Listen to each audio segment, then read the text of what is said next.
is up, RetroManiacs? Welcome to the Retro Card Chat Podcast. My name is Mike, and I am from Mike's Retro Trading Cards. And while I have your attention, we need to talk about something here. Every week, we throw this podcast out on YouTube, and only 10% of you are hitting the like button. So if you're watching this video right now, just go right down there, hit the like button for us. I know there's a number of people out there that are hate watching us. I totally get it. Yes. I probably Thank would you. too. Thank you. Yeah, thank you very much. Yeah. But I don't think it is 90% of you.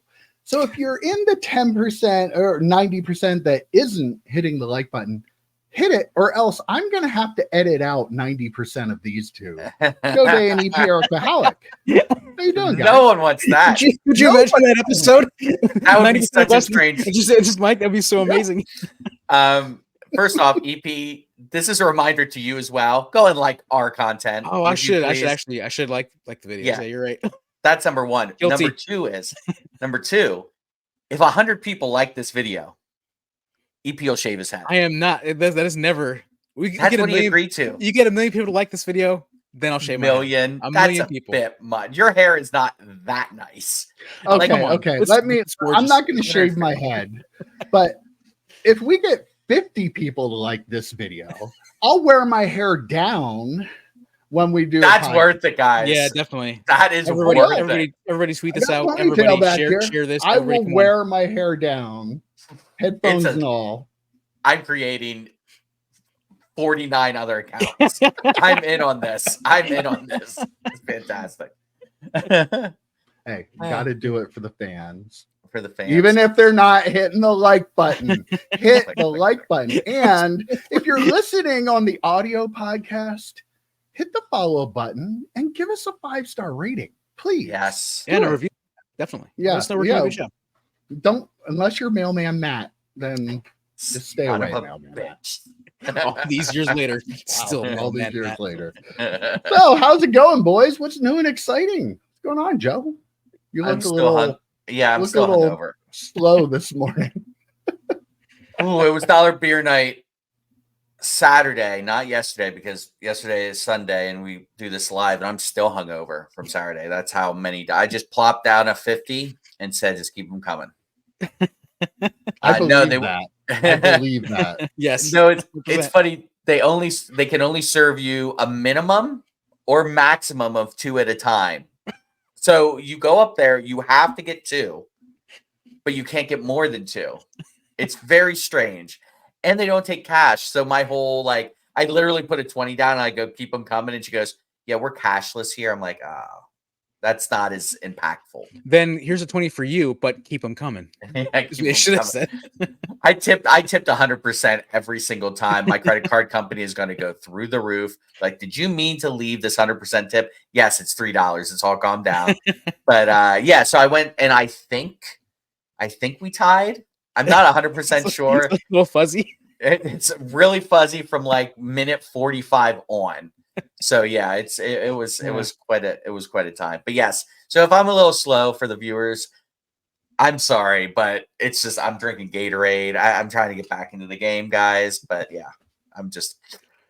So you're saying we're only giving 10% anyway? Yeah. This week we're only giving. I'm only giving 10%. So yeah, if you want to wait a week to give us all those likes, day, you got to go down and hit that like. Yeah, hit that like. Hit it. If we get 1 million views, Joe's gonna come with 100%, 110% next week. 110. EP said before we recorded, "Oh, are you having a beer?" And I use an expletive, knowing that I was not. And then he's like, "Let's do a shot of tequila." I go, "I'm gonna be sick just hearing those words." It was not great. Yeah, I'm gonna be sleeping through. I'm gonna be sleeping through. I guess it's Monday. I'll be sleeping through work. I mean, I do that anyway. You slept through all the NFL games yesterday. I slept through all the NFL games, at least the 1 o'clock ones. Boy, they were good games, though, weren't they? Yeah, great games. I heard they were great games. What's new and exciting, EP? Well, I'm having a beer. I'm gonna have a sip, but I'm also a little hungover, but not from beer or alcohol. Okay. This week was card show week. So I got 0.0 hours sleep from Friday into Saturday. I feel like I was feeling pretty good. There was a moment where I stood up after sitting down for a little bit, and I was lightheaded, which I think is probably fine. Mike suggested in a text that I should probably have some more coffee. He was nice enough to bring me coffee, which he does for every show, which I thanked him for, tried to give money for. He said no, but I just appreciate that. I had an awesome show. I just want to say that I came to a revelation last night after I was like looking at the money I brought back and all that sort of stuff. So essentially, I got to hang out with all of my kinds of nerds who like my kind of stuff and talk about my kind of stuff and buy some stuff that I'm going to show off here in a minute. But I got paid $30 an hour to do that. Like how crazy, how wild is that? Like that's what this hobby can do. Like it's pretty awesome. I feel like for 9 hours. So that's nope. That's a bad idea. I appreciate the thought. But this is like one Saturday every month. I can't. That's not enough. Well, you would do more if you quit your job. That'd be a lot of work, man. I gotta tell you that I do put in like as much as I say that work, like the sorting cards and pricing cards, that sort of stuff isn't work. It also takes time, and that's something that I would just spend a lot of time doing that. But think of all the time you would have if you quit your other job. This is true. This is definitely true. 100%. 14 hours extra a day, possibly. So I need to say that I had a great show. I had a lot of fun conversations. I met a handful of new people. I feel like the traffic was a lot better this time. I was given a couple of gifts and bought a few things. I want to show them first. First off, when I walked in the door, BJ, a friend of Card Show Kevin's, gave me this a Tiki Barber Combine card from Press Pass. Very, very cool. Joe, crazy die cut. Yep. College uniform. Oh yeah, they're shocking. Crazy die cut on that, and just I given him an Emmitt Smith digital replay card, the last card show, and I said, "Hey, I got something for you." I know he's a big fan of the Cowboys and Emmitt Smith, so he said, "I got something for you coming. I just don't have it yet." So that was that. Also, my buddy Mike here walked up to me at one point and he said, "Hey, I got this complete set of Three Stooges cards for you." That's right. Very, very cool. And then also, as I'm sitting there talking to somebody after he hands that to me, he throws this across the table at me. And this is a box of Three Stooges on the golf course playing cards. Oh, nice. The actual these are comic. They're like caricatures of the actors doing stuff on the golf course. But the cool thing about this, which I kind of alluded to yesterday, I didn't really talk about. My dad, when he had his first remission from cancer, and two of his buddies dressed up in like the Three Stooges for the Iron Heritage Festival, and they took a photo, the three of them standing together in their outfits, just trying to like mimic what the Three Stooges were like for their promotion for that, and it's really amazing. And like I told Mike, I was like, I always say I was like very, very tired, but I got a little bit of a tear in my eye when he handed it to me, because me and my dad had so many fun moments remembering that, watching the Three Stooges, talking about the Three Stooges, because we're the same kind of idiots, laughing at the same kind of stuff, and we just found that to be hilarious. So that was a very, very cool thing. I wanted to again thank you, Mike. That was a really, really cool moment. I appreciate that. So I saw Three Stooges cards. I had to get them for you. I had to. Like, I didn't even care what the price was. I was getting them for you. So. I also bought from Mike a Caitlin Clark rookie. I mean, I bought it from him, but he kind of gave it to me too. And then so I also purchased 2 Eli Manning cards, I think from 2014, 2006.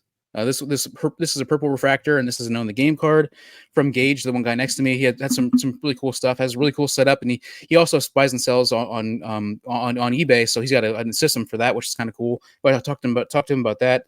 I bought from James an Amani Toomer jersey card from 2004, I think it is. Game Day Jerseys, cool card. And then also I bought this. This is going to go to my nephew. This is a Paul Rabel lacrosse card. He's one of the most well-known lacrosse players ever, and he's his favorite player, and he plays for his favorite team. So just some really cool stuff there. I just wanted to share that with everybody. I had an amazing, really fun show. So yeah, there you go. And the reason I gave EP the Caitlin Clark card was because I felt kind of bad, because he sold 2 PSA 10s I had of that card for me, and a PSA 10 Victor Wembanyama card. Like, I felt like he was selling his cards, like my cards, more than his at one point. So well, I sold 2 of your Caitlin Clarks that you left for me after you left as well. You left me like 5 Caitlin Clarks, including that one, and I sold two of them. And I mean, yeah, it was really good. She's a hot seller for. I was gonna say we might talk about some stuff that she's in coming up on the show. Everybody's asking about her. Literally, like I would say, probably half of the people coming up if they weren't asking about, like they were looking for it, they were asking. I heard other people at like other tables asking about it. She was very, very popular. When you heard other people at our table, people at other tables, were you like, I have some. Well, I have no, some here. You joke about that. I'm sitting there, and the guy behind me, Rod, who's from Bloomsburg, and knows Mike, and I've seen him and talked about some stuff from him and stuff too. But he's talked to him a couple times the last couple shows, and so I'm sitting there talking. I hear the guy behind him talking about Caitlin Clark, and he felt that the Caitlin Clark card that Rod had was too expensive, and I was like, I should probably say that I got these ones over here I sold them for $5 and $8, but I was like, I don't want to like steal a sale or anything. But eventually he came around and stopped and looked at him. And he said, what are you asking for those? I said, 5 and 8. And then he like, okay. And then he left and then he eventually came back and they said, I'll take one of each of those. So that was the same guy. So that was really cool. That's how you do it. And yeah, I do always bring EP coffee because EP is a good guy and he lets me hang out there. But if you hit the like button on this video, I will bring you a coffee too. So just keep that in mind that I will definitely bring you a coffee if you hit that like button. The next time they show up the Susquehanna Valley Mall show and come up and talk to you, you'll have a coffee ready for them, right? As there's like a line of people waiting for their Starbucks. EP, this is all this card show stuff, really, really fascinating. I think maybe on Wednesday we talk about how you set up for card shows and maybe how a big time whale buyer approaches card shows. I think that would be a fun show on Wednesday. That's a good idea. Yeah, we should probably do that. Yeah, why not? Think? Yeah. Let us know. Do you want us to do that? Let us know in the comments after you hit the like button. After you hit the like button. I will say, regardless of what you say in the comments, it's going to be the Wednesday show. So we need at least 20 likes for it to be the Wednesday show. At least 20 likes. If not, we're not doing the Wednesday show. We should be good with that. Another show or channel note, we have a new 8 questions coming out. I won't say who it is because we're not sure when we're going to release it, but we have another 8 questions. I'm hoping to get a couple more in the can and get those out. I forgot how much fun they are to do. You know what I mean? Fun. It's like one of those things where you get into it. And it's like, why don't we do more of these? Because schedules, but still, it's a lot of fun to do them. You're a great host. I mean, you help bring out the best in a lot of people. So I enjoy those a lot. We need to get a reaction cam on me though, because you don't get to see it. But some of the answers, like my reactions to them, would be great content. Yeah, yeah. If we get things ready, I could have that out by Saturday. What's about Saturday? Saturday would be a good day to do it because if we have a void left on Saturdays. I'm sorry. I apologize. So then I will say, if we're going to release it on Saturday, let's do it Saturday. Dane from Dynasty Breaks, we have a breaker on to talk about cards because he's actually a card collector too. Card collector as well. I was going to say card collector. He is card collector. I didn't know he was card collector too. That's hilarious. Cool. But he is a card collector as well. Actually, after I texted Mike this after the show, because I had mentioned that I collect Star Trek cards, he sent me a picture of the 1999 Skybox set, complete autograph set. All the autographs, there's 30, I believe, SGC graded. He has that set. He just had it sitting out, and he took a picture and sent it to me. That's how much of a collector he is. So it was a lot of fun to talk to him, and I asked him kind of like the perspective from a breaker on a couple of the questions too. So that was a lot of fun. So yeah, check it out Saturday. It's a fun time. And a little teaser. His answer for what the most expensive card he owns is, you guys are gonna like. EP's gonna really like it. That's where you needed a reaction cam on me because I marked out when he. But you're gonna have to watch the video, and when you watch that one, hit the like button too. Just hit the like button. I'm not going to give up. If you want to hear me stop talking about the like button, just hit the like button. Love it. This is us. Yeah, this is what we do. So we'll do that Saturday. That'll be a good time. We got it. Sounds like a good week of content. I think we have a show on Friday too, right? So that'll be Wednesday, Friday, and Saturday, just like the good old days. Yeah. Until somebody messed it all up. Well, I might have some changes coming at work, so if that happens, I'm definitely gonna be able to do the show. We'll see. I'll believe it when I see it. I don't know if we're gonna have any slots available for you to yeah, sure, that's true. 8 questions every week in place of it. That's fine. Oh man. All right. Do you guys want to get into it? I thought this was Or it. should we just end it here? Good show, guys. If you want us to keep going, if you want us to Keep going, hitting like. hit the like button. Or if you want us to stop, hit the like button. Either or. And if you are hate watching us, hit the like button because that'll help the algorithm make sure you don't miss any of our videos so you can hate them. Did we show up on autoplay by accident? Hit the like button. If you're still watching, hit the like button. If you're here for cooking content, hit the like button. We talk about that every now and then. Every now and again. If that's the case, leave a comment below. You watch 20 minutes of this, you're looking for cooking content, please let us know what's going on. If you want to see my dog, if you want me to let him in here when I'm recording, hit the like button.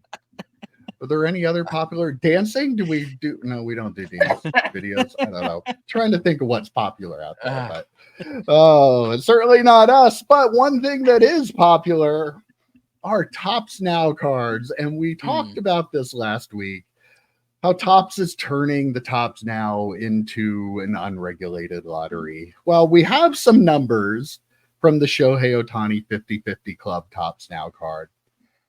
They actually sold 653,737 of them, which was 65,000 more than they sold of the USA Olympic basketball one. I saw estimates. I'm going to disagree with the 7.5 because clearly I saw that in a couple places. They were just taking the $12 and multiplying it by the number that was sold. Right. They did have discount pricing, even at the lowest pricing. If everybody bought it at $850, which they didn't, it would have been like 5.6 million. So I'm going to say a good guess is probably 6.5 million, 6 to 6.5 million is what they actually made in revenue on that.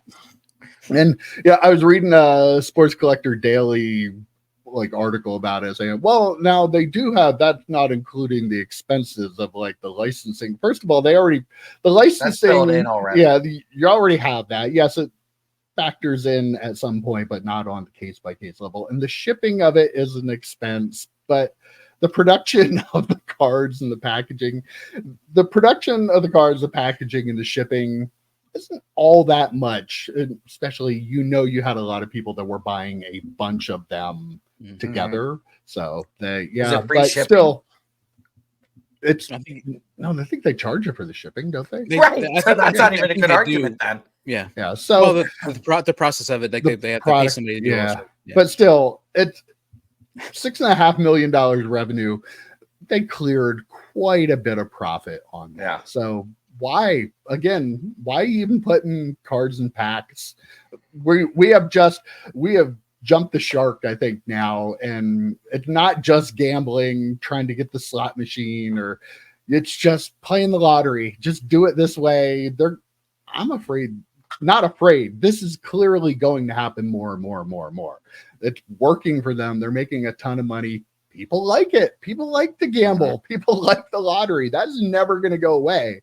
So, boy, they're going to 10x the hobby because they're going to get people that play the lottery to go, oh, I could do that too. And they're going to spend money on it. And they don't even know what they're getting. It's like what do we call it? The Franklin Mint, QVC. It's like one of those things where you just call in what you want. There's no thrill in it. I guess there's the difference between the thrill of this, which you're right, Mike, it's a straight up lottery. The difference between the thrill of this, maybe I'll get a numbered one, maybe I'll get the autograph one, whatever, are so minuscule. Those odds are so minuscule. Where opening up a box of cards, you still have the thrill of, maybe you don't specifically want the autograph you pulled, but it's still the thrill of getting that autograph, or the thrill of getting that numbered card is gone at that point, because there's no way you're not going to get the autograph. If you think you are, you're not. I mean, there's one of them out there. You're not going to get it. Statistically, you're not going to get it. So let me interrupt you too. The basketball autograph hasn't been found yet, right? I don't think so. The original, the first one of one, the non-auto 101 was. Yeah, right? the autograph 101. Are people saving the packs? They must be. Some of them are selling reselling them. Yeah, reselling. Right? Yeah. But that's crazy that hasn't been found yet. Watch yourself if you're looking on eBay. Somebody's making fakes of them now. And geez, really? There was actually Shocked. one on eBay. Yes. Hmm. But yeah, that they still haven't found that one yet. But go ahead, Joe. Yeah, I mean that's even a bigger lottery. You don't know, like you pull the thing at the slot machine, and hey, we'll let you know in a few months if you won, like, Yeah. or if you're going to lose at this point, because people are still buying these packs off of eBay thinking they have a chance. Then at that point, I'm wondering, not to put the conspiracy helmet on or anything, Never. but it's like I wonder, does Michael Rubin still have that card? Like, where is that card out there? Like, what's going Yeah. makes you wonder, as crazy as this is, because you would think that card would have surfaced already. But yeah, I just don't love the direction. What's the over under on how long before they just say, oh, we're just gonna do basically e-pack now. We're not even gonna send out boxes of cards. Is it 5 years? Like, what's the over under on them just going like primarily to like this type of model? E-pack, which was a big thing with Upper Deck, but I wouldn't be surprised if Topps looked at that model and was like, wait a minute, we don't actually have to put cards in packs. We can put them online, and it's like opening up a box. Like, how long before all of this changes? We always say there's going to be cards. Don't worry, there's always going to be cards. I don't know. Are there? They make a lot of money on breaking, though, so That's they have to keep. That's actually a really that. good point. Yeah, that's a good point. Go ahead. I got a billion thoughts in my head about this. I don't like this at all. Obviously, I mean, I like it, and I like it in concept. I like the idea of being able to commemorate certain things as they happen. But what they've turned it into is not that. What they've turned it into, as we've all said, is a lottery. Like, they've turned it into this ultra gambling thing. Like, there's gambling now where you can bet on games in the middle of games and like cash out your bet at like halftime if your team's winning, or you partway through a parlay if you want to like. So there's like gambling has evolved into that as well. And now here we are with cards doing the same thing. And it's the frustrating thing for me is how many people purchased so many of the base Ohtani cards, and a big thing that's the amount of a box, like a decent-ish box, $100, $200 box, like a box like we used to buy. Like, how many people spent that amount of money on this? And this is going to send a flag to Topps saying, hey, they'd rather do this than buy an affordable boxes of cards. And like you guys said, they can make so much more money because they don't have to worry about putting it in boxes and shipping out the boxes and then having leftover stuff. They can print exactly what they need based on the order, and they can make a crap ton of money, obviously. And so like, again, like, my brain's going a million miles an hour. It bothers me considerably. This whole thing bothers me considerably, even though I love the concept. To your point, Mike, about the car, breakers are always gonna make product because of breakers. Actually, EP might have hit on something accidentally as he was going through this. Maybe breakers still get high end stuff. Maybe it's a low end stuff that gets pulled in lieu of this, because how many people do you know? I think it might have been UEP. I don't remember exactly, but we're talking about how people were ripping boxes of Topps and just throwing away the base. Like, people do that now. Like the base is garbage to them if it's not a rookie, if it's not an insert. So at what point does Topps see this and say, oh, any product from a certain amount down, we're not going to spend the money on shipping it and producing packs and boxes? To your point about the breaks, Mike, we're just going to send the high end stuff and make the high end stuff so the breakers have something to do. I would be fascinated to know like how much profit or how much revenue is generated from like Topps Series 1, like regular Topps for them, right, compared to what they're making on these Topps Now releases. Because I don't know, but I'm guessing they're probably not making $4 million profit on the release of the low end stuff. Go ahead, EP. I was going to say, if you think about, I think I did the math, and I think for Series 2, either Series 1 or Series 2, I think for the base cards, I think there was like 1 million cards produced. And you wonder what I was going to say during my rant. I wonder what the return, I don't know if people return cards, if that's even a thing that people can return cards, but I wonder how much of that product sits out there. I feel like Flagship is at least safe for a little while, but anything flagship adjacent and price wise is definitely, it just, so flagship is like Topps flagship. And I feel like if they did away with that, there would be might be a revolt from a lot of people. Yeah. Like not the people that are on YouTube or the people on Twitter talking about their high end or whatever. But I think a lot of people look forward to that, where if some of the other stuff went away, I would be upset. Some people would be upset, but if flagship goes away, like that would be one they would keep. But I could see, like Joe said, 100% this Topps Now stuff replacing all the like the archives and the heritage, all those other like lower end products that are like set builders products that some of us still like, but it doesn't move the needle for any of the breakers and a lot of they throw the chum in the water to Right. keep you guys at bay with like Right. the flagship stuff, Yeah. and then they start getting rid of everything else to put it online. I could absolutely see that. Let me throw this out to you though. Topps has already eliminated some of the sets they made, and now they're doing more of this stuff. Maybe this was actually the plan all along. Like they're never going to come out and say, "Oh, we're going to eliminate this stuff to do it this way." They're just going to quietly eliminate sets here and there to lower the amount of that they're putting out, and then they're going to like Joe said, you're going to make up for the lower end stuff with the Topps Now sales, and you're going to put the higher end stuff out there because they're popular breaking products. But yeah, like they may already be doing this because they did cancel quite a few sets. Like I agree, P, they're not going to get rid of regular Topps because people collect that, they have forever. But not everything's going to be gone, but I think you may see less of especially the lower end stuff. We already are, and in the future they could get rid of another set or two. Maybe they drop one a year just to kind of keep it quiet. But let me put my conspiracy hat on here. When you're playing the lottery, you know the next morning when you get up if somebody won the lottery or not, right? Yeah. That's why they're regulated.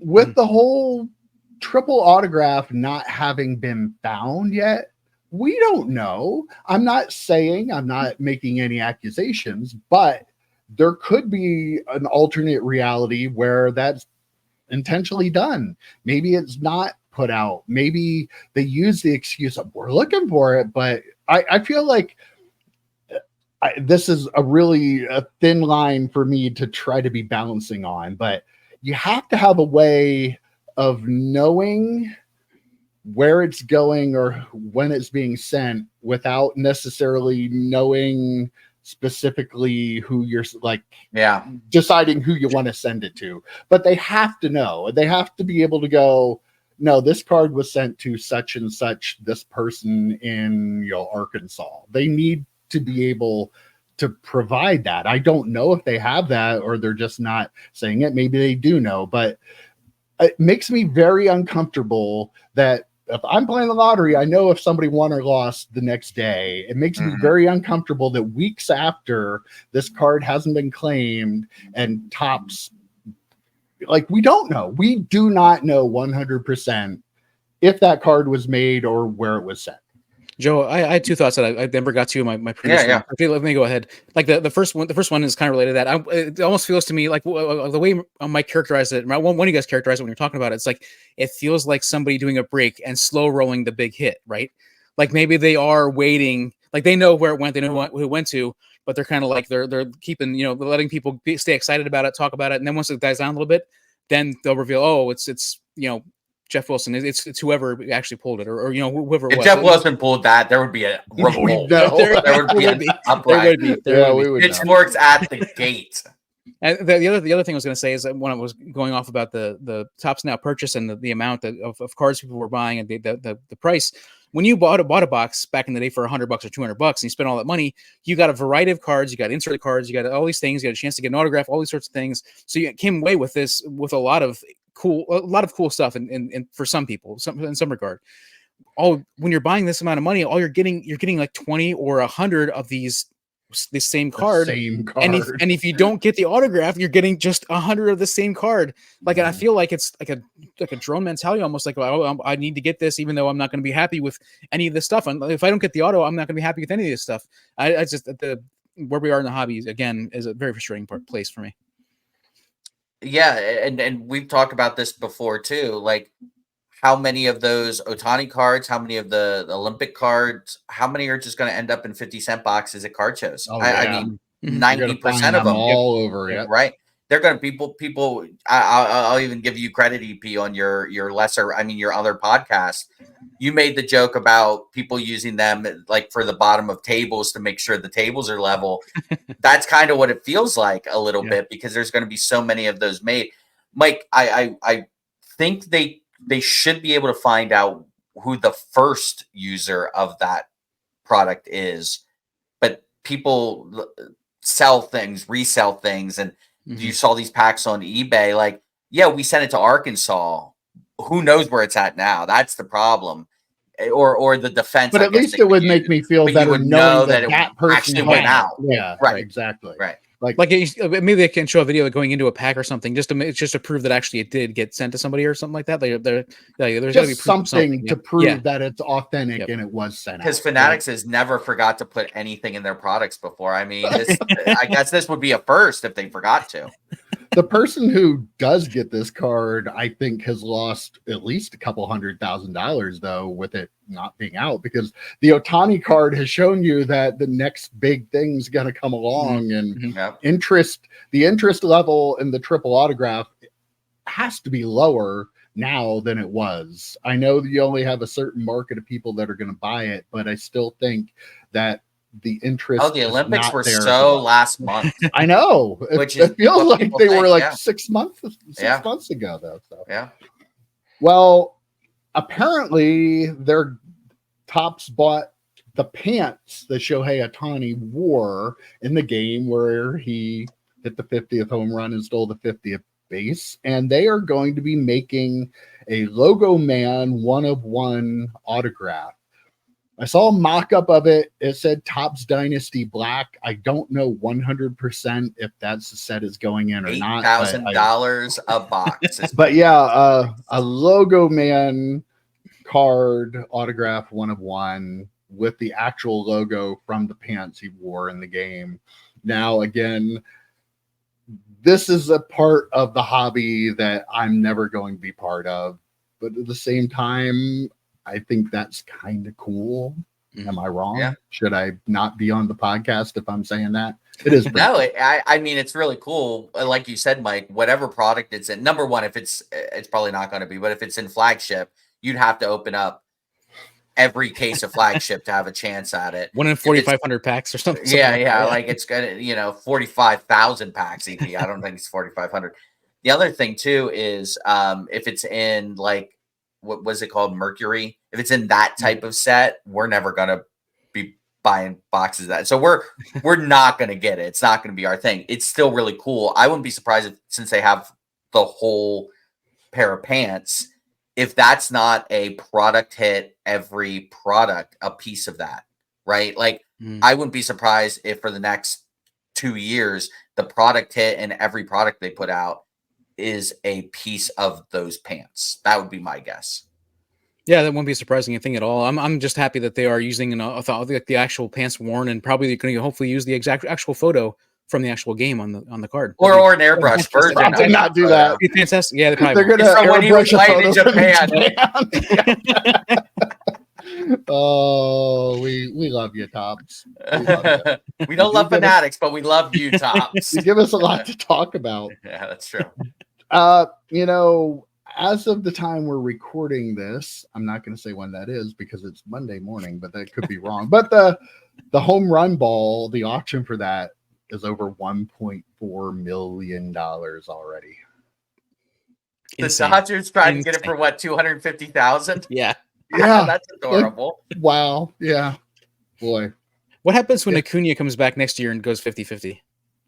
Does that diminish that ball at all? Nobody will care because it's not Ohtani? Okay. Or he'll do it and they'll do the same exact thing and pretend like no one noticed Ohtani did it last year. So they're like, oh, we can buy his pants. That ball's going to sell for 1.7, whatever. It'll sell for 10% more than the Ohtani.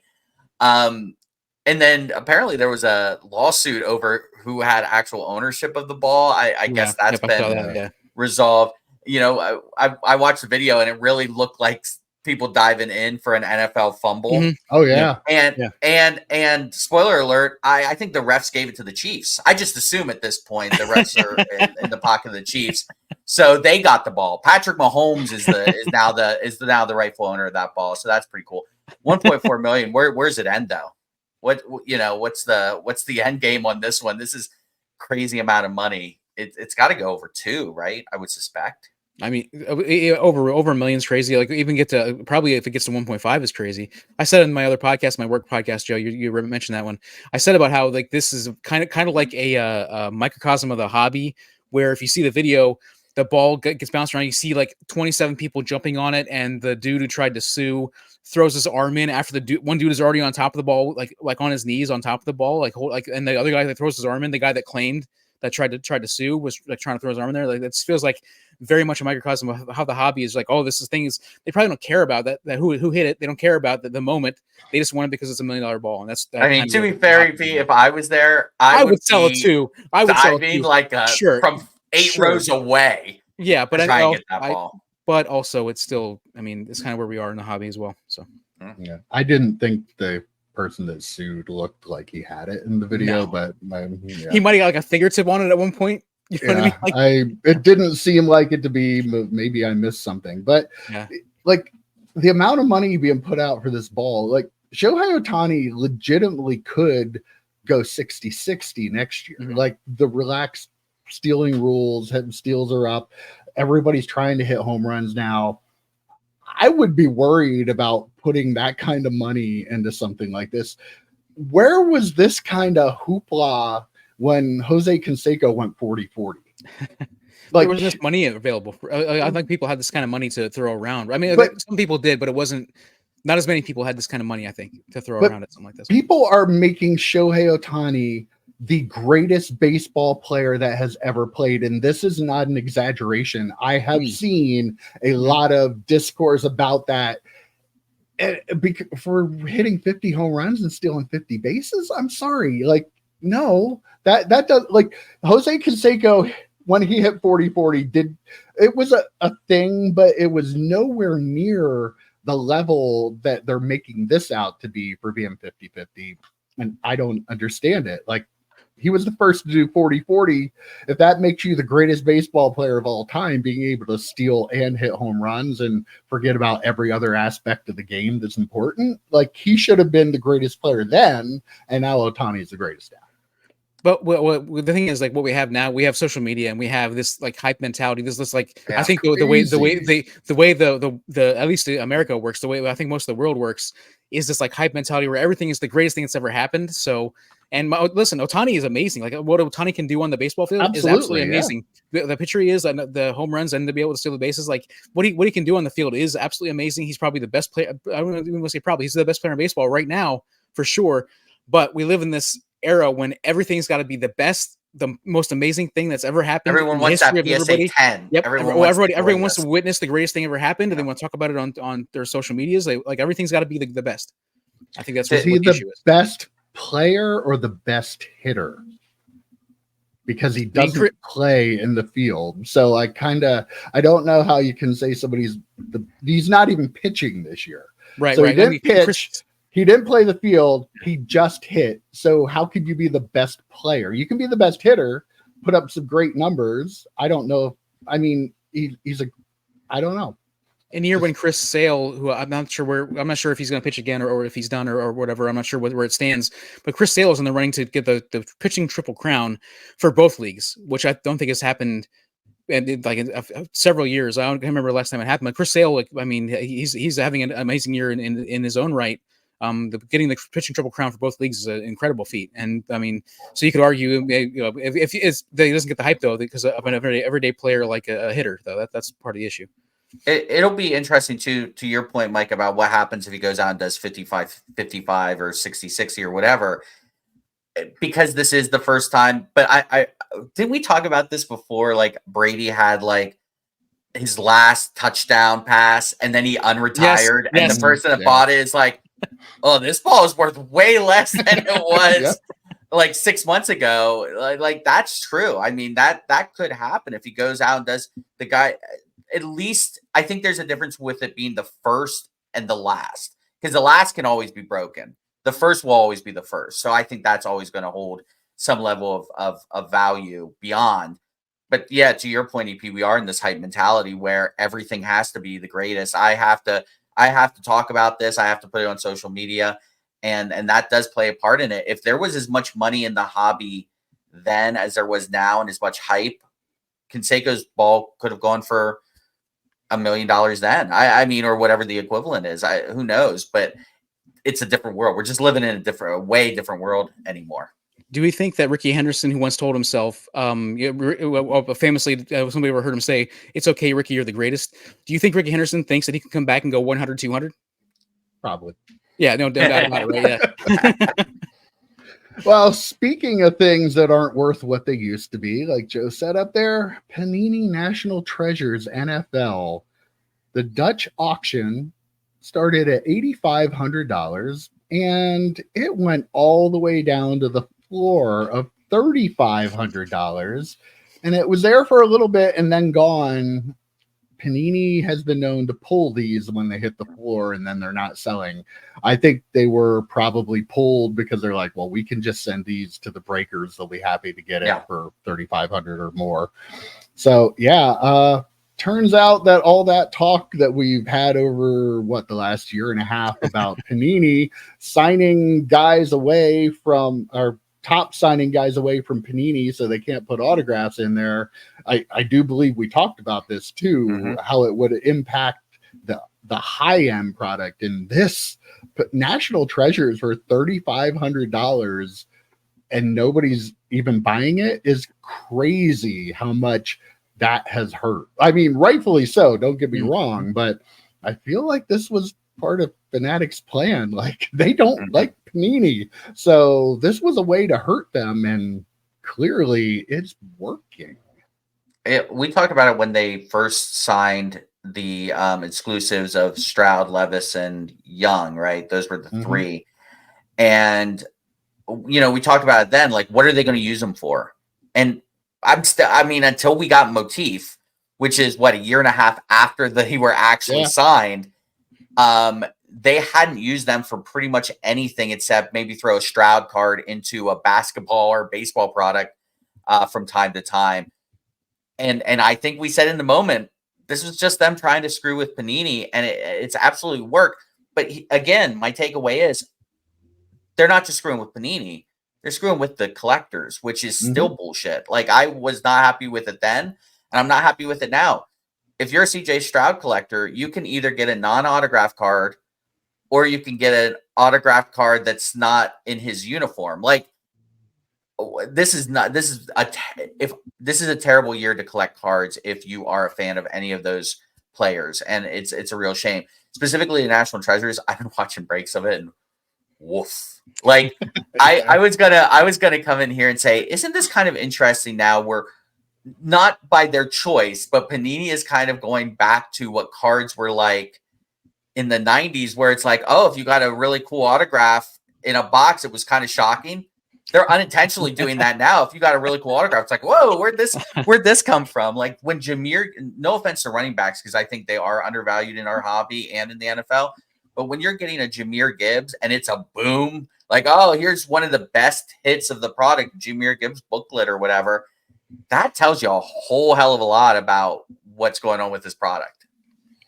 Yeah, National Treasures is like, when we talk about the Panini's high end, like, this is the high end product. This is the one that everybody looks forward to. It is not anything that I purchased, and I know Joe likes National Treasures, but it's not, I don't like it. I like Flawless more, to be fair. Okay. But in general, that stuff's outside of my price range. But there are a lot of people who are like, when I want the RPA is the National Treasures RPA, and for that not to be available, to the RPA itself to not be available, that's why the price dropped. And it's, again, like Joe said, horrible for collectors. I agree 100%. But I feel like it's not. It's not. I lost my train of thought for the last part. It was a really good thought, but I that's what I lost. I'm sure it was. I want to make one more point too. Let's not say that if I mean they would be absolutely more valuable, but let's not pretend like if Stroud, Young, and Levis were in this product with RPAs, I still think it would be pretty close to the bottom because guess what? All three of them are playing like shit or not even playing at all this year. Like Stroud is doing okay. This is what happens though when you release rookie card products a year after the draft, a year and a half almost after the draft, because you have players like Levis who 6 months ago people would be going, "Oh my God, Will Levis RPA," to now it's like, "Oh, this really bad quarterback for the Titans who probably won't have his job next year. You just pulled his card." Like, I think that has a little bit to do with it too. The actual prospects from a quarterback collecting perspective, the number one pick got benched for Andy Dalton. And the team looked way better with Andy Dalton. So that tells you a lot. So that's going to hurt this product as well. Maybe it'll be a wake-up call. Maybe Topps will see this and be like, I get that the autograph thing is huge, but we also have to maybe release products at a timelier fashion. And I hope we kind of go back to that a little bit. I got my thought back for a second. I was just going to say, I think Mike was the one who said, like, he felt that maybe they were using this as a negotiation tactic. Signing these guys was like a negotiation tactic when they were trying to purchase Panini. I think that was Mike that said that. And I just wanted to throw it out there that I feel like that was, I mean, clearly it worked, like you said, Mike. Yeah, definitely hurt them. And like, how scary is it that a guy like Hendon Hooker will now be like a bigger hit than Will Levis or maybe even Bryce Young out of this? I have a card of Hendon Hooker, and I showed it to EP yesterday. I'm like, I should get this graded because this card is going to be the hot card until he gets to play and shows that he can't do it. Because like people are so desperate to find somebody who is worth something that those guys that were drafted, in the mid rounds that didn't get a chance to play, their cards are going to keep going up until they play. People are going to think, oh, well, what he's going to be the one out of all of them that's so. And just wait till somebody in social media gets a hold of, or some influencer gets a hold of that name and that thought. Absolutely. And then all of a sudden, I'm starting to hear his name a little more now too. Like, oh, well, the Dolphins are going to trade for him kind of thing. So yeah. And let's not forget too, the one guy that they actually do have on the Hendon Hooker, Anthony Richardson, looks like dog crap right now. So like, that's their guy. That's what they're putting on his face is on 90% of their products at this point. So that's not helpful either. And it turns out that National Treasures is not the only product that dropped.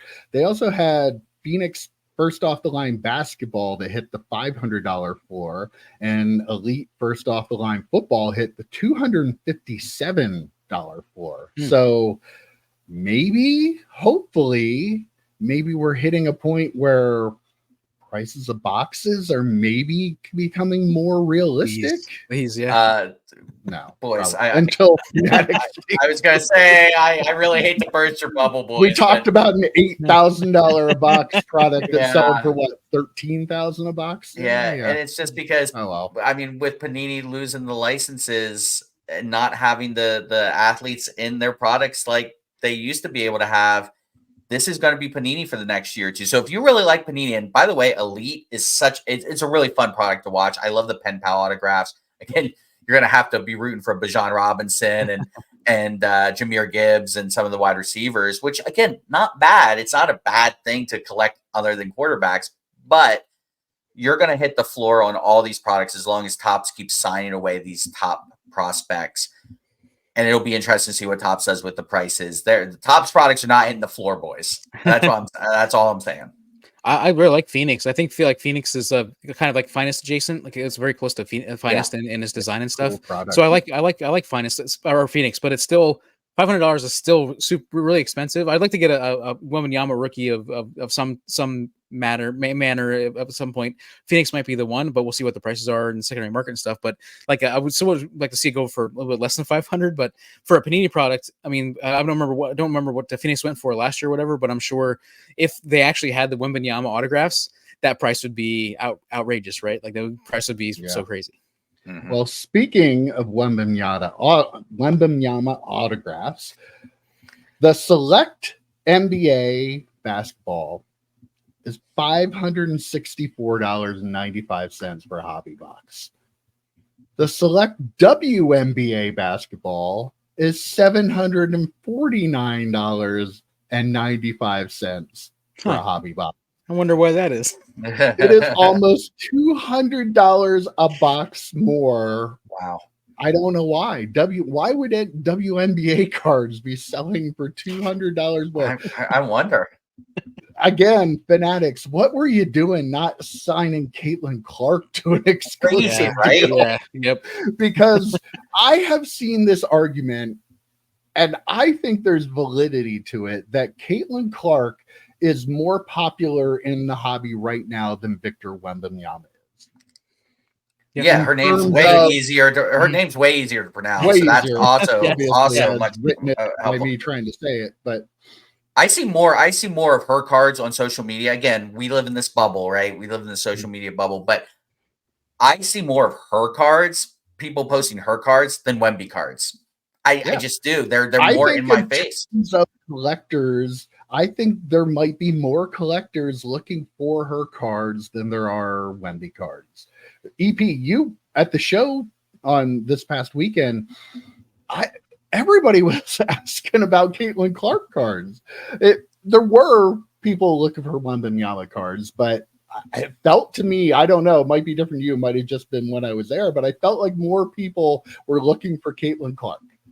100%. I mean, there's no doubt about it. Even like the guy that I said that left and came back and then buying the last two cards, the cheaper cards, he was probably 70-ish. Like he was an older gentleman, but he definitely understood the game, like sports considerably. Because when he was talking to Rod, talking about hockey, like he was talking about all these players. And about people being signed by the Sabres, all this sort of stuff, like people moving around way more than what Rod knew, and you could tell that Rod had no idea what he was saying, and I didn't either. Just to say that, but he even said that he never watched WNBA before, but then he watched it this year, and like he said, he said those girls are really good, like that is good basketball, and that's you don't hear that a lot. People don't say that about the WNBA, but they say it now because of what Caitlin Clark has done and getting people to watch the game. And the bottom line is she's very, very good. And, Angel Reese, I mean, obviously there was an argument that there was some people saying that maybe she could be the Rookie of the Year or some of that sort of stuff. But like Caitlin Clark was so much better. But having good players, though, being filtered in that league is a great thing. And Caitlin Clark, by far, she has changed the WNBA probably forever, right? Now, yeah, absolutely. And while I get what you're saying, I don't watch I don't watch basketball. It just in general. Right. That being said, the argument would be made by people who actually have watched the WNBA before Caitlin Clark. There's always been good players. There's always been good players. Yep. It's just she's putting an eyeball. My grandfather watches the WNBA. Hand to God, Pap watches women's basketball. He doesn't watch any sports. He's never been a sports guy, but he likes watching Caitlin Clark. She's brought so many eyeballs to the sport at this point that she might be arguably the most important player to ever enter a sport. I could make the argument she's more important than Jordan entering the NBA because people were still watching the NBA. Yeah, it's not like people were like, "Oh, this Larry Bird guy and all these other players, whatever." Larry Bird and Magic Johnson did that for the NBA, though. That's why Jordan didn't have as much an impact, but those two absolutely did. And I feel like her impact on the WNBA is the same as what both of them did. The importance to their leagues, like again, there were great players in the NBA when Magic and Bird came into the league, but people weren't watching it. And they, because of their popularity, people started to watch it and it gained eyeballs and everybody saw the other people. Exactly. There are great players in the WNBA. Yeah. But if nobody's watching it, people don't know. So Caitlin Clark, whether you like it or not, she brought eyeballs. Like you have to give her the respect, which she doesn't get from a lot of the older players. Like some of the stuff some of those people say about her is just ridiculous. It's like, she's helping everybody and embrace that people. Shit. Yes. Like this is a good thing because now all the good players that are there, people can know their names and they can see them play and go, oh, Caitlin, the league isn't just about Caitlin Clark. This girl, oh, she's good. Like it's crazy. It's that rising tide mentality. I mean, she's rising the tide of the entire league, and hate her or love her, and I know a lot of people hate Angel Reese. that is not going to be the Bird and Magic thing, but their rivalry throughout college and then now the Carrying over, WNBA, I think It's fun. people like Yes. that. Like I go I to love see who won that game. Like Yeah. and a lot of the people, and I went back and forth with someone on social media, like got really offended when Angel Reese did this in college. Meanwhile, Caitlin Clark did the same thing like a couple weeks before. Like but that's what's great about the WNBA right now. You have these two young athletes who are like almost like wrestling characters, Mike, right? Exactly. Caitlin Clark is the face. That's Caitlin why I Clark's love the it. face in this, right? And then you have Angel Reese, kind of the heel, who kind of embraces it too. Even her "I don't want to be the heel" sounded heelish. Like it was so good. So like I think that rivalry is going to be comparable for the WNBA as it was Bird and Magic for the NBA. Yeah, like I think it was AJ Wilson. She won the MVP like 2 years in a row, I think, something like that. And then it was she incredible player too. Yeah, and like incredible player. And like the Fever, like Caitlin Clark won NBA Rookie of the Year, but WNBA Rookie of the Year last year was Leah Boston, who also plays on her team, but she was a unanimous pick last year. But like a lot of the sports world didn't hear about that. Obviously, WNBA fans did, but I mean, you think about the amount of energy that juice that Clark has pumped into that league, and now everybody knows those names, and they're going to know those names until for as long as Caitlin Clark is there, and hopefully that is a ball that keeps rolling for the WNBA and Clark and they've always been a punchline, like barroom humor, like name 3 WNBA teams. No, no one could do it back in the like people would say, oh, I'd rather not go to work and sit and watch WNBA game. That's like the bar. Like as long as I don't have to go to work, I'll sit here and watch WNBA game. But you couldn't find it on TV. You didn't know any of the athletes. You didn't know any of the teams. And that's not the case. Well, I know Triple H watches our podcast every week. Triple H, sign Angel Reese and Caitlin Clark to do something at WrestleMania. Do it. Oh my God. Do it. And please hit the like button. Also. And Triple H hit the like button. I think you are running. I'm sure he's one of the ones that hits the like button. Okay. All right. We didn't even really talk about the actual product though, because we were waxing poetic about the WNBA, but that extra $200. I mean, that was on blowout card, so it might be a little bit cheaper once it gets out there. But you have the ability to actually pull one of her RPAs, one of her autos, black 101s. I mean, you've got a lot of opportunity to hit product. I'm not saying I'm buying it for $700 a box, but I'm saying the value might be higher than an NBA product at this point. I'm not buying it either, but I feel like there are going to be a lot of people buying it because of Caitlin Clark and because of the juice she brought into the league. Yeah. No, but we won't be able to get that cheaper later. That's going to stay or go up in price probably. So there's a little bit of a story going around Sports Card YouTube here about a 2019 Optic Luka Doncic autograph card.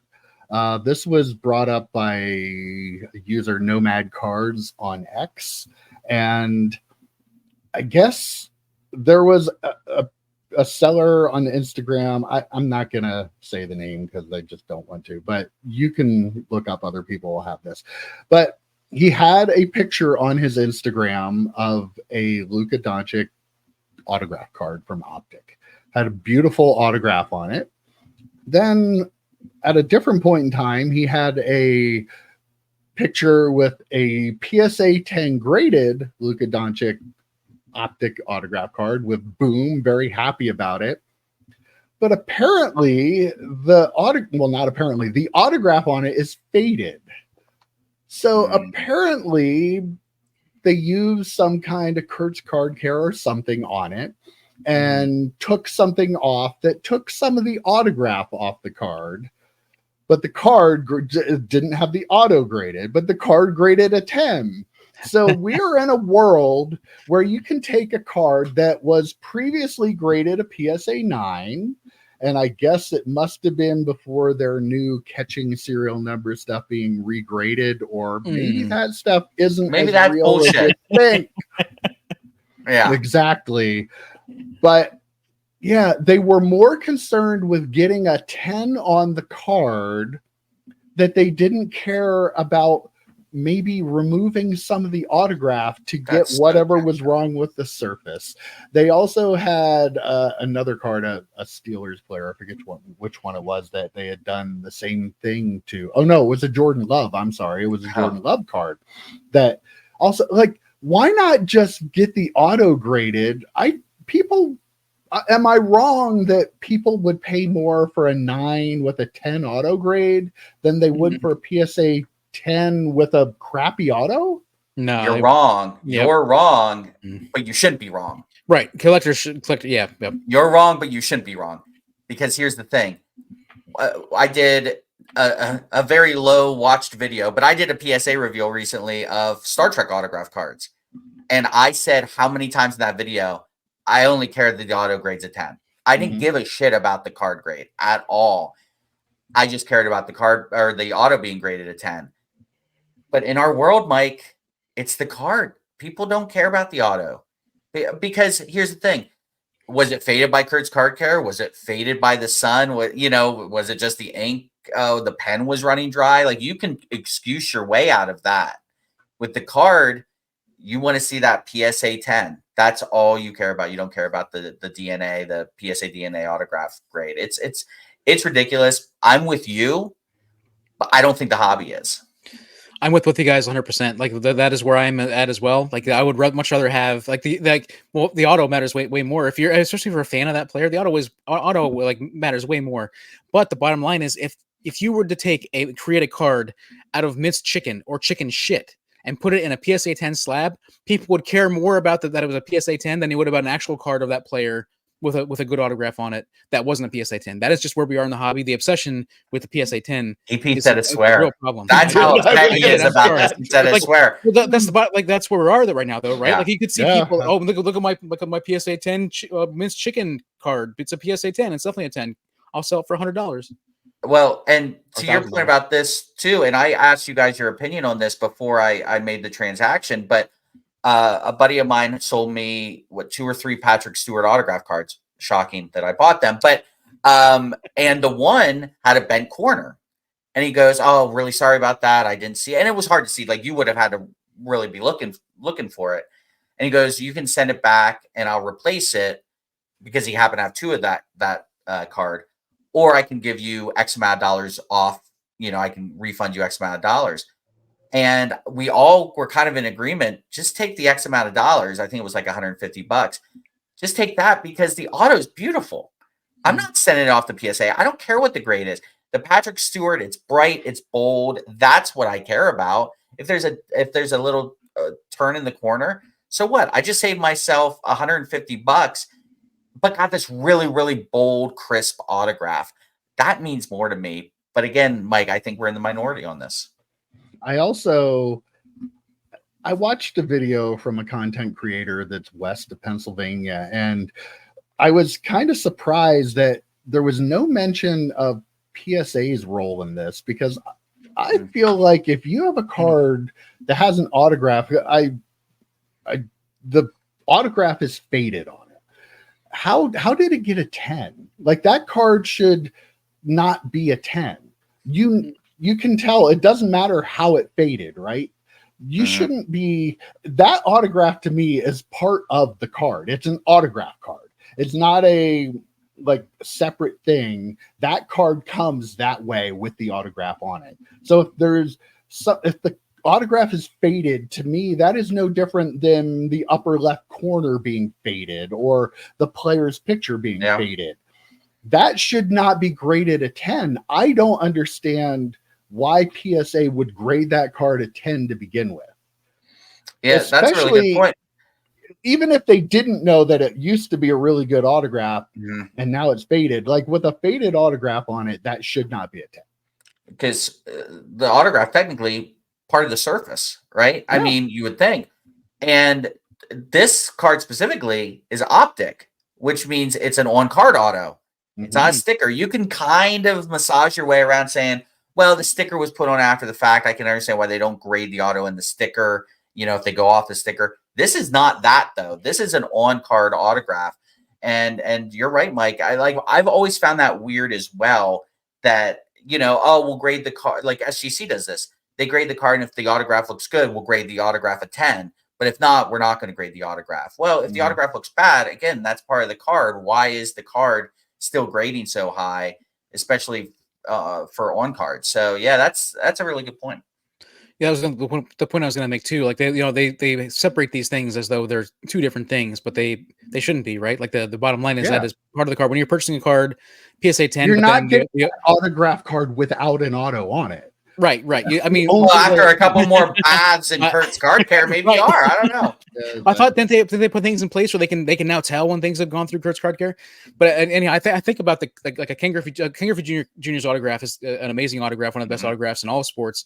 And I think about getting a card that is a PSA 10, but like half the auto's missing, or like the juniors like faded off or something like that. Like if you feel like that, I like this. How is this card a 10? Like I would have that feeling too, even though they separate the autograph and the card. Like it definitely feels like that's something needs to be fixed in the hobby. All right. Well, I teased you guys before we started recording about a new NFL game, and I thought this might be a good time to talk about it before we wrap things up. There is going to be Mattel announced that they're coming out with an NFL Uno game, which has player cards. There are 192 player cards in the set, and it is fully licensed because it's not a trading card. It's just a game. It's just a game. But yeah, they're available in starter packs and draft packs. The starter packs, I guess, have the actual Uno cards and then a number of the player cards, and you can get more player cards from the draft packs. And they also have, of course, foil cards in there because you can't play Uno without foil cards, right? Oh my God. How many autos per box? No autos yet. The reverse cards are autos, but they're backwards. It's wild. That would be actually great. But yeah, so the Uno game is kind of turning into a cart. People are going to buy these. People are going to grade these. Oh, yeah. But people are going to be playing Uno with PSA slaps. Draw 4, MFer. Draw 4. Wow. We kind of made this joke when Prism Monopoly came out, that this would be the way Panini tries to stay in the hobby by making card games. Because again, if you can get fully licensed, and the NFL is money hungry, you don't think that if Panini came to them and said, hey, we want to make a Monopoly game with NFL players, you don't think the NFL would take their money? Like, come on now. And I could see it happening. Like, we're joking around about this, but we're serious when we say people are going to collect it, people are going to grade it, people are going to trade it. I would not be surprised if Panini catches wind of this and says, shit, we better hyperspeed Monopoly into all the sports that we're losing the licenses for. Yeah, you hear cha-ching for all this, right? For NFL, for Panini, all of them, the 100% money making, but also for collectors. And like I want to get this. I love Uno. I love playing Uno. I played Uno like 2 weekends ago. Like I could see us playing this game, playing the NFL Uno on a live stream after releases or whatever. Like that'd be a lot of fun. I feel like we'd have a lot of fun doing that. We won't be able to afford it, EP, and it's going to go up in value. It's going to be crazy though. Yeah, but also the thoughts of like draw 2, you have 2 autographs. They're drawing their autograph. Draw 4 autographs. They listen. There's a lot of opportunity here. Don't mess it up. You do it. For the skip card, they send the autograph to Kurt's card care, and they smear it off. So they skip the auto. That's what you're doing there. I would like to know Michael Rubin's reaction when he heard this was coming out. Like, wait a minute, how did that happen? How did we miss this? Somebody's fired. Right. That was the joke I was going to make too. Is you have Panini maybe looking at Mattel doing this and saying we could do this. I think Michael Rubin at that point would step in. I think he would be like, whoa. But maybe, it's a game. The NFL would say go pound salt. It's not a trading card game, though. It's a game. Yeah. So they're a different license than even the trading card game aspect of it. So Monopoly is gone and Uno is gone. What's next? What's left? Here's what you do. Okay. And I'll let you know this because I'm a wrestling card collector. You do trivia card games. Mm-hmm.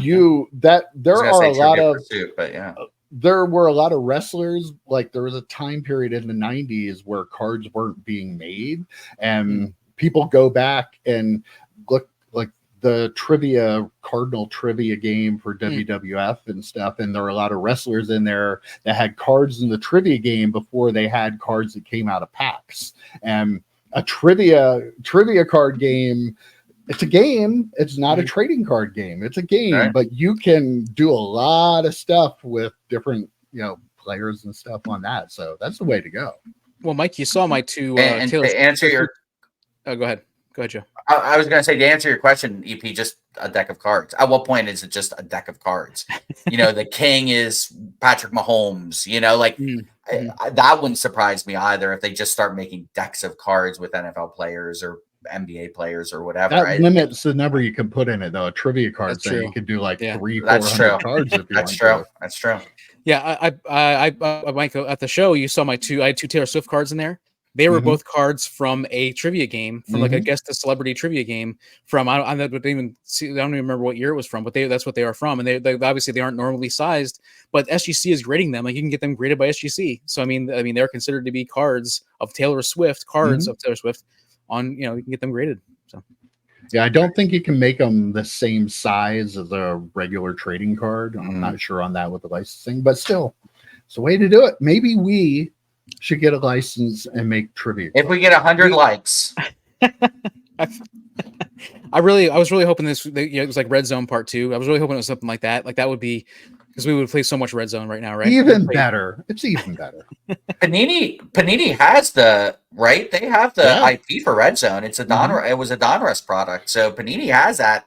Maybe EP. I'm not even joking. Maybe. Yeah, I mean that. Yeah. In a couple years, when they don't have the license, maybe they could go after a TCG type. And wasn't that why the NFL Players Association was trying to get out of the contract because they said they were supposed to be making trading card games and they didn't? Or was that WWE? That was WWE. One of them. WWE. That was WWE. Yeah. There you go. Yeah, they should make Red Zone. Bring back Red Zone. Yeah, do it. Absolutely. Yep. We will play it. We would waste so much money on that. But we would play it. The problem is we wouldn't be able to play it because they would put all kinds of parallels in it and it'll be worth a lot of selling for a lot of money. And we'd be like, no, I'm not paying $400 a box. Right. That's exactly what would happen. All right, guys. Well, that was a pretty good chat this week, but I'm sad to say we have to wrap it up there. Make sure you hit that like button before we go, though, or I won't end this. It's right down here. Right now. I have all day. Yep, right down there. If you don't hit that like button, I'm not going to end the show. I'm just going to keep going and going and going. Now people may not hit the like button because they want it. They've been cheering for us for 3 hours. They might unlike it. Yeah. Okay. All right, guys. That was a good chat this week, and I will see you next week. Take care, guys. See you, boys. Adios.